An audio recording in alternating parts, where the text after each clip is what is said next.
Guys welcome back to our channel and please please please ये पीछे का पसारा इग्नोर करो क्योंकि आई गेस जैसे जैसे मेरा नया घर फिनिश होने के इस पे है वैसे वैसे मेरा ये घर पे और ज़्यादा पसारा आने लग गया है और मैं इसका कुछ नहीं कर सकती क्योंकि ये मम्मी के कंट्रोल में है। तो आज का विषय ये है कि रिसेंटली ही मैं मेरे पाप धोने गई थी प्रयागराज महाकुंभ में। वो ऑल ऑफ सडन प्लान बना। उसके एक दिन पहले कुछ आफ्टरनून 3 बजे मम्मी पापा आए थे और उन्होंने बोला कि चलना है क्या प्रयागराज, तो मैंने बोला ठीक है चलो चलते हैं करके तो ऐसे ही फिर हम दूसरे दिन निकल पड़े। और मैं वहाँ पे ब्लॉग ना करूँ और आपके साथ एक्सपीरियंस ना शेयर करूँ, ऐसा कभी हो सकता है तो चलो। हाँ, बट वीडियो स्टार्ट करने से पहले मैं आपको एक बता दूँ, वैसे तो मैंने बताया ही है बट फिर भी जो अभी रिसेंटली वहाँ पे हैवी ट्रैफिक जाम लगा था जहाँ पे लोग रोड अरेस्ट हुए थे और वो बहुत बुरे हिस्ट्री का जाम था, उसमें से एक गाड़ी हमारी भी थी। तो चलो स्टार्ट करते हैं। हेलो गाइस, तो कैसे हो आप लोग? मैं अभी मैं क्या ही बताऊँ, मैं अभी सुबह सुबह उठ के निकल पड़ी हूँ महाकुंभ के लिए प्रयागराज। कल बहुत ही सडन प्लान बना, कल दोपहर में ही प्लान बना हमारा और आज हमें 4 बजे निकलना था बट लेट हो गया निकलते निकलते, तो 6 बज गए, 6-7 बज गए। अभी हम पहला स्टॉप लिया हमने, शायद 90 किलोमीटर्स तक हम आ चुके हैं, ये पहला स्टॉप लिया है। देखते हैं अभी कैसे कैसे होता है, मैं आपको बताती हूँ। अभी तो नाश्ता पोहा वगैरह ही किया है और अभी से मतलब जब से हम नागपुर से निकले जैसे 20-30 किलोमीटर के बाद ही इतना ट्रैफिक है, हाईवे पे भी इतना गाड़ियाँ जा रही, इतने लोग जा रहे हैं कि भाई क्या ही बताएं। तो फिर हम भी निकल पड़े, देखते चलो फिर मैं आपको रास्ते में ऐसे अपडेट देती हूँ। ओके, इतने जल्दी अगर ट्रैफिक लग गए तो उधर पहुँचेंगे तो क्या होगा, पहुँचने के रहेंगे तब। आई टिकली कुठे गेली? टिकली कुठे गेली? टिकली नाही तर तो अभी हम जबलपुर के पास रुके लंच करने के लिए। हर एक रेस्टोरेंट पे, हर एक ढाबे पे इतनी ज़्यादा भीड़ है कि बाप रे, तो लग रहा है सारे सब प्रयागराज के लिए निकल पड़े हैं। बहुत मतलब हाईवे पे भी इतनी ट्रैफिक है अभी से ही, मतलब अभी से इतनी ट्रैफिक है हाईवे पे, ऊपर से सारे रेस्टोरेंट्स पे इतनी गर्दी है पता नहीं। अभी हमको तो 6:30 बजे का कुछ टाइम बता रहा है पहुंचने का और अभी बज रहे हैं 2:12 अभी हो रहा है। फिर देखते हैं कैसा क्या होता है। आज तो शायद हम नहीं करेंगे स्नान, कल ही करेंगे, बट बहुत ज़्यादा सिर दर्द दे रहा है। और ये मैडम कल दोपहर में डिसाइड हुआ और ये मैडम कल रात भर से सोई नहीं है, 4 बजे उठना था तो ये कल रात भर से सोई नहीं, कुछ फालतू कुछ तो भी कर रही थी। वो जो ज़रूरत था करने का वो नहीं किया उसने, वो किया बट उससे भी मतलब फालतू के ऐसे ऐसे घर के कामों को करके आई है जो कि वो रेस्ट ले सकती थी, ऐसा मैंने कहा। तो मैं मेरा अभी रिसेंट अपडेट देती हूँ। बहुत ख़राब हालत है, I am not complaining but मैं बस रिसेंट अपडेट देती हूँ मेरा कि हम जबलपुर से सब खाना वगैरह खा के हम निकले थे 4-4:30 बजे कुछ तो भी। वहाँ से हम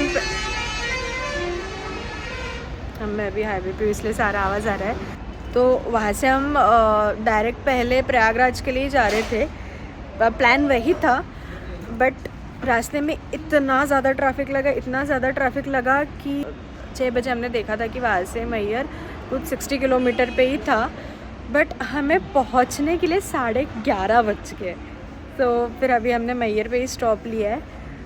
तो ये सब सीने, बहुत ही ज़्यादा ट्रैफिक है। और यहाँ पे भी जब अभी 11:30 बज गए तो कोई होटल्स में खाना खाने के लिए सारा नहीं है करके 3-4 होटल्स ने हमको यही बोला। अभी एक होटल मिला है, वहाँ पे पापा ने मुझसे भी बात करके वो अभी खाना दे रहे हैं। एंड रहने का सीन तो सारे रूम्स बुक है फ़िलहाल, हाईवे की जो भी होटल्स है उस पर। अभी अंदर सिटी में ही देखना पड़ेगा कोई मिलता है या नहीं। डेट है कि जो भी कोई नागपुर से निकल रहा है या पुणे से निकल रहा है या आई गेस साउथ कर्नाटक से अगर निकल रहा है, जो जबलपुर का मेन जो पॉइंट है बीच में, उस वहाँ पे बहुत ज़्यादा ट्रैफिक हो रहा है, बहुत ही ज़्यादा, क्योंकि ये सारे उनका वो कॉमन हाईवे है तो इसलिए। और और ड्राइविंग भी मतलब मैं क्या ही बोलता हूँ, बहुत रैश ड्राइविंग है, तो कहीं से भी किधर भी डाल रहे सब सारा। तो अगर आप आ रहे होंगे सो ये बी प्रिपेयर्ड कि आपको बहुत ज़्यादा ट्रैफिक लगने वाला है और बहुत बैठना पड़ेगा। ठीक है, चल अब मैं खाना खाने के लिए जाती हूँ, सारे वेट कर रहे हैं।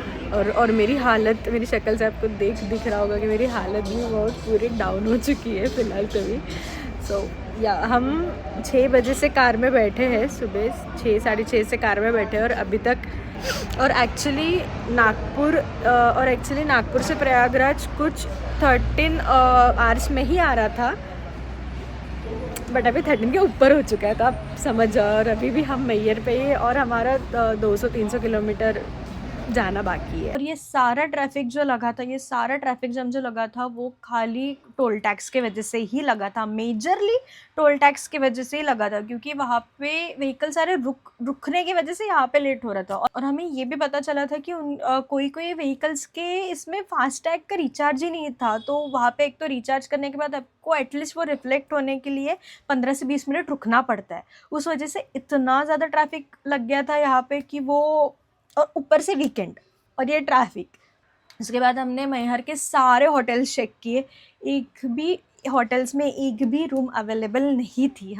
हम खाना वाना खा के फिर हमने सोच लिया कि अभी हम कार में ही रुकेंगे। कार में ऐसे भी कहीं पे रुक नहीं सकते थे, किसी भी जगह पे तो रुक नहीं सकते थे। फिर हम गए रेलवे स्टेशन वहाँ पे, और वहाँ पे कार पार्क कर दी और सारे सो गए। सुबह फिर हम निकले कुछ 6 बजे, कुछ 5:30-6 बजे कि रीवा के लिए चलते हैं, और रीवा में ही एक आधी रूम देखते हैं कुछ फ्रेशन अप कुछ होने के लिए। तो भाई रीवा, मैहर से रीवा कुछ ज़्यादा डिस्टेंस है नहीं, कुछ 150 कुछ तो भी किलोमीटर ही होगा, मुझे एग्जैक्ट किलोमीटर याद नहीं, मैं शायद मेंशन कर दूंगी। यार इससे हम निकले थे 5:30 बजे, और रीवा में पहुँचे हम, रीवा के अंदर पहुँचे हम कुछ दोपहर में 11 बजे। फिर रीवा के अंदर गए, रीवा में भी कोई रूम्स नहीं मिल रही थी, बट पापा ने रिक्वेस्ट किया कि एटलीस्ट हमको 1 आवर के लिए तो भी रूम प्रोवाइड करो, हम एटलीस्ट फ्रेशन अप वगैरह होके सारा। तो वहाँ पे फिर हमें द ब्रह्मास करके होटल है, तो उस होटल में जो चेक इन एंड चेकआउट का जो बीच का टाइम रहता है, वो टाइम खाली था वो रूम, इसलिए उन्होंने फिर हमें दे दिया था। और उन्होंने 1 आवर का कुछ 2000-3000 कुछ लिया था, बट ठीक है, हमको ऐसा ही था कि रूम मिल रही है, फ्रेशन अप हो जाओ चले जाओ, वो पैसों के लिए क्या देखना भी नहीं था। रूम्स भी सारे अच्छे थे, तो और वहाँ का लंच भी अच्छा था। फिर वहीं पे हमने फ्रेश वगैरह हो गए सारे, और वहीं पे हमने फिर लंच किया। वहाँ से हम 2 या 2:30 को कुछ वहाँ से हम निकले प्रयागराज के लिए। एक कोई हमें फैमिली मिली थी, उन्होंने हमें अल्टरनेट रूट बताया कि वहाँ से आप जाओ, वहाँ से ट्रैफिक इतना नहीं लगेगा। सिटी के अंदर से हम निकल पड़े थे, बट वहाँ से जो शॉर्टकट था, वहाँ से जो एक शॉर्टकट जाता था प्रयागराज के लिए जो बना था वहाँ पे स्पेसिफिक, उन्होंने वो वहाँ पे बैरिकेड्स लगा के वो बंद कर दिया था।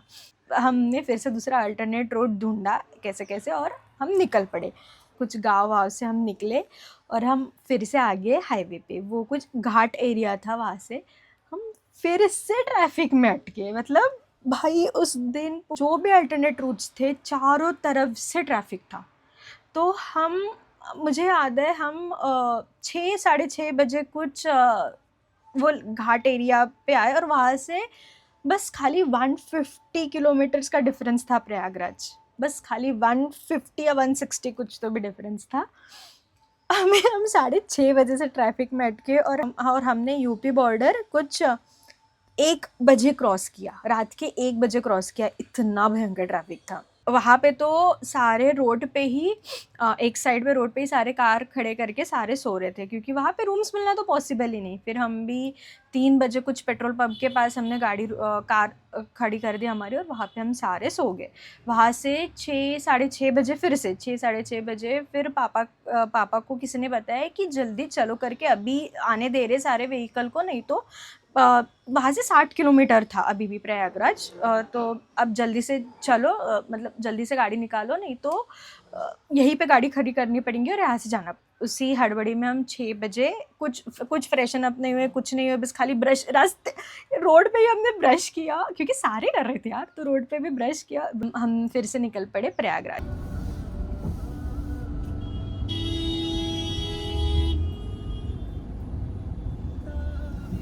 कैन यू इमेजिन कि मैं सैटरडे सुबह 6 बजे से निकली हूँ प्रयागराज के लिए, और वहाँ पे मंडे 6:30-7 बज गए सुबह के, और फिर अभी तक मैं प्रयागराज पहुँची ही नहीं हूँ। लाइक वो और 40 किलोमीटर्स दूर है, और वो भी खाली डिस्टेंस 13 आवर्स का ही था। हम निकल पड़े धीरे धीरे, वो भी वहाँ पे भी traffic. See we were prepared कि प्रयागराज में तो ट्रैफिक लगने ही वाला है, बट उसके पहले इतना ट्रैफिक था, उसके लिए हम प्रिपेयर्ड नहीं थे। हमने डिसाइड भी कर लिया था कि 13 आवर्स की जर्नी है तो ट्रैफिक वहाँ पे रहेगा, तो मैक्स टू मैक्स 4-5 आवर्स का हम बफर लेके चल रहे थे, ठीक है हो जाएगा। बट क्या है ये ना, टाइम डिफरेंस किसको बोलते हैं। बट ठीक है, फिर कैसे तैसे हम निकल पड़े। ट्रैफिक था, 11 बज गए थे। जो हमारे फ्रेंड्स थे जो पहले जा चुके थे, हम उनसे कांटेक्ट कर रहे थे कि कैसे पहुंचना है यहाँ से, अब इतना ट्रैफिक है, क्या कौन सा रूट इजी है। सिटी के अंदर से नहीं गए हम, गांव से गए, क्योंकि सिटी के वहाँ से बहुत ज़्यादा ट्रैफिक था, तो जहाँ से घाट पास पड़ता है हम इजी शॉर्टकट वे से निकल पड़े। लीजिए क्या है? देसी गुड़ है। अरे दिखाना देसी गुड़ लीजिए। अरे वाह, पैसे द्या तुला, ताईला देऊ एक। लिया जय श्री राम। जय श्री राम। चलो हटो हटो हटो थैंक यू। चलो। जय श्री राम। वहाँ का जो गांव था, सारे हेल्प कर रहे थे, सबको पानी दे रहे थे, सबको कुछ खाने के लिए दे रहे थे। It was so sweet. सब सारे छोटे छोटे बच्चे भी थे। वैसे निकल पड़े माहिव घाट, और माहिव घाट पे बैरिकेड्स लगे हुए थे। वहाँ से हम नहीं जा सकते, माहिव घाट के आगे से हम नहीं जा सकते। माहिव घाट पे ही हमको गाड़ी पार्क करनी थी, वहाँ से हमको फिर जाना था, क्योंकि अलाउड ही नहीं था वहाँ से 4 व्हीलर अंदर लेके जाने के लिए। आज का 3rd डे है और हम अभी पहुँचे हैं यमुना तट पे, यमुना घाट पे। मुझे लगता है अभी 1:33 हुए दोपहर के, और हम अभी पहुँचे। अभी यहाँ से हम त्रिवेणी संगम के लिए जा रहे हैं। बाकी कैसा सब मैं आपको सब बताती हूँ, मुझे इतना टाइम क्यों लगा पहुँचने के लिए, सब वो मैं आपको बता ही दूँगी। सो या चलो अभी हम निकलते हैं।